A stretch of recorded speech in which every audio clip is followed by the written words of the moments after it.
ముఖ్యమంత్రి గారికి నేను ఇంకొక విజ్ఞప్తి కూడా చేస్తా ఉన్నా. మీరు ఆ మధ్యలో ఒక మాట అన్నారు, లంకె బిందెలు ఉంటాయనుకొని వచ్చినా లంకె బిందెలు లేవని. లంకె బిందెలు ఉన్నాయి, ఎక్కడున్నాయో కూడా అడ్రస్ చెప్తా, రాసుకో, ఒక పెన్ను పేపర్ పట్టుకొని కూర్చో.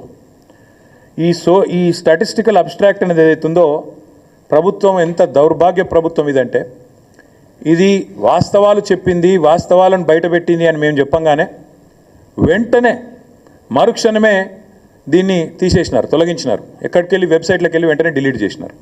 ఎందుకంటే వాస్తవాలు బయటకు వచ్చినాయి, ఎందుకంటే చదవకుండా రిలీజ్ చేసినారు. చేసినాక అరే అందులో మొత్తం కేసీఆర్ను పొగుడుతున్నదా అని ఎవరో చెప్పినట్టున్నారు చదివిన వాళ్ళు, చెప్పగానే వెంటనే డిలీట్ చేసినారు. అందుకే నేను మా మీడియా మిత్రులను కూడా అడుగుతా ఉన్నా, నేను ఈ రిపోర్ట్ నివేదిక మీ అందరికీ ఇస్తాను, మా సోషల్ మీడియాలో నేను కూడా పెడతాను. ఇది మా నివేదిక కాదు, ప్రభుత్వం, కానీ మేము డౌన్లోడ్ చేసి పెట్టుకున్నాం. ఎందుకన్నా మంచిది, దౌర్భాగ్యులు తీసేస్తారని తెలుసు కాబట్టి పెట్టుకున్నాము, మీకు అందజేస్తాను. ఇందులో ఏముందో చెప్పే ప్రయత్నం నేను మీకు చేస్తాను. ఇందులో ఎంత స్పష్టంగా చెప్పినారంటే, ఇన్ని రోజులు కాంగ్రెస్ చేసిన ప్రచారం చిల్లర ప్రచారం, రాజకీయాల్లో లాభం కోసం చేసిన ప్రచారం అబద్ధం, పచ్చి అసత్యం అనే మాట ఇదే నివేదిక ధృవీకరించింది. ఈ నివేదికలో స్పష్టంగా చెప్పారు, రాష్ట్ర తలసరి ఆదాయం 2014లో 10వ స్థానంలో ఉంది భారతదేశంలో మన రాష్ట్రం. రాష్ట్రం ఏర్పడ్డ నాడు, తెలంగాణను మాకు కాంగ్రెస్ అప్పచెప్పిన నాడు, ఆనాడు 10వ స్థానంలో తలసరి ఆదాయంలో ఉన్న మన తెలంగాణ ఈ నివేదిక ప్రకారం ఇవాళ నంబర్ 1 స్థానంలో ఉంది. మేము ఇచ్చిపోయినాడు 2022-23లో వీళ్ళకి అప్పచెప్పిపోయినాడు, నంబర్ 1 స్థానంలో ఉంది అని చెప్పి ఇదే నివేదిక చాలా స్పష్టంగా కుండబద్దలు కొట్టింది. నంబర్ 1. నంబర్ 2, ఇదే నివేదికలో ఇంకో మాట ఏం చెప్పారంటే, ఆనాడు 2014-15లో దేశ సగటు 86,000 ఉంటే తలసరి ఆదాయం, ఆనాడు మాకు అప్పచెప్పినాడు కాంగ్రెసు మన తలసరి ఆదాయం 1,24,000. కానీ ఈరోజు ఎంత పెరిగింది అనడానికి కూడా ఇదిగో ఇక్కడ ఇదే నివేదికలో కుండబద్దలు కొట్టారు. భారతదేశం మొత్తం సగటు తీసుకుంటే 84,000 నుంచి 1,86,000 నుంచి 1,84,000 పెరిగితే మనది దాదాపు 2 రెట్లు, భారతదేశ సగటుతో పోలిస్తే 2 రెట్లు 3,56,000 ఉంది అని చెప్పి ఈ నివేదిక కుండబద్దలు కొట్టింది. అంటే రాష్ట్ర సంపద ఎట్లా పెరిగింది, కేసీఆర్ నాయకత్వంలో దశాబ్ద కాలంగా తెలంగాణ ఎట్లా పురోగమించింది, ఎట్లా దేశానికి ఆదర్శంగా మారింది అనేది ఇదే మాట. తెలంగాణ దివాలా తీసింది అని దివాలా కోరు మాటలు మాట్లాడిన సన్నాసుల నోర్లు మూపించే విధంగా ఈ నివేదిక వాస్తవాలను బయటపెట్టింది.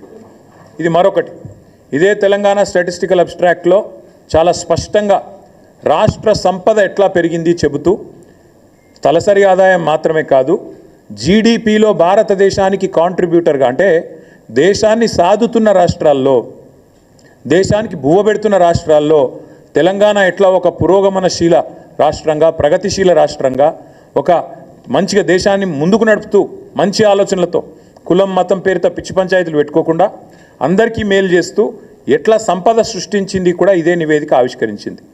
2013-14లో ఆనాడు భారతదేశంలో 4% జీడిపికి తెలంగాణ నుంచి దోహదపడుతుంటే ఇక్కడి రాష్ట్ర ఆర్థిక వ్యవస్థ కేసీఆర్ గారు పదవి విరమణ చేసే నాటికి అది పెరిగి 5.1% అయ్యింది అనే మాట కూడా ఇదే నివేదిక స్పష్టంగా చెప్పింది. అంటే జీడిపిలో భారతదేశంలో మొత్తం 100% ఉంటుంది, జీడిపి అంటే 100, ఆ 100లో 5.1% మన తెలంగాణ నుంచి వస్తుంది. కానీ ఇక్కడ ఇంపార్టెంట్ పాయింట్ ఏంటంటే, తెలంగాణ జనాభా భారతదేశంలో 2.8, కానీ మనం ఈ దేశానికి అందజేస్తున్నది, జీడిపిలో సంపద సృష్టిస్తున్నది 5.1. అంటే మనకు కేంద్ర ప్రభుత్వం ఇస్తున్న దానికంటే మనం కేంద్రానికి ఇస్తున్నది దాదాపు డబల్ అనే మాట ఈ నివేదిక ద్వారా నేను మీకు గుర్తు చేస్తా ఉన్నా. ఇది ఇంకొక విషయం, ఇది ఆర్బీఐది, ఇది ఆ స్టాటిస్టికల్ అబ్స్ట్రాక్ట్ లేదు, ఇది ఆర్బీఐది. కేసీఆర్ నాయకత్వంలో 10 ఏళ్లలో స్టేట్ ఓన్డ్ ట్యాక్స్ రెవెన్యూస్లో భారతదేశంలోనే 84% సొంత ఆదాయ వనరులతో, కేంద్రం మీద ఆధారపడకుండా, ఇతరుల ముందు చేయి జాపకుండా సొంత ఆదాయ వనరులతో అగ్రభాగాన నంబర్ 1గా నిలబడ్డది తెలంగాణ అని ఆర్బీఐ, ఇది మా కవిత్వం కాదు. 84%, 88%తో అగ్రభాగాన state owned tax revenues SOTR, ఇది నంబర్ 1 అని చెప్పి చెప్తున్నది ఈ నివేదిక. అట్లాగే ఇంకొక మాట కూడా ఈ నివేదిక చూపెడుతున్నది. ఏమంటారు ఇందులో, భారతదేశంలో మన స్థానం ఏంటిది GSDPలో మొత్తం ఓవరాల్ సైజ్ అంటే, ఈ నివేదికలో ఏం చెప్పారంటే కాంగ్రెస్ వాళ్ళు మాకు అప్పచెప్పిపోయినాడు ఆనాడు ఈ రాష్ట్రం యొక్క GSDP gross state domestic product 5 లక్షల కోట్లు.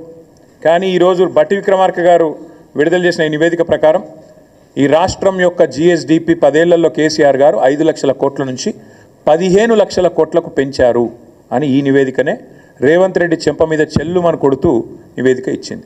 ఇది ఇక్కడ చాలా ఇంపార్టెంట్ స్లైడ్. ఇది ఇలా చూడండి మీరు. మనకంటే పైన ఎవరున్నారంటే మనకంటే చాలా భూభాగంలో జనాభాలో పెద్దదైన మహారాష్ట్ర, తమిళనాడు, ఉత్తరప్రదేశ్, కర్ణాటక, పశ్చిమ బెంగాల్, రాజస్థాన్, ఈ 6 తర్వాత తెలంగాణ.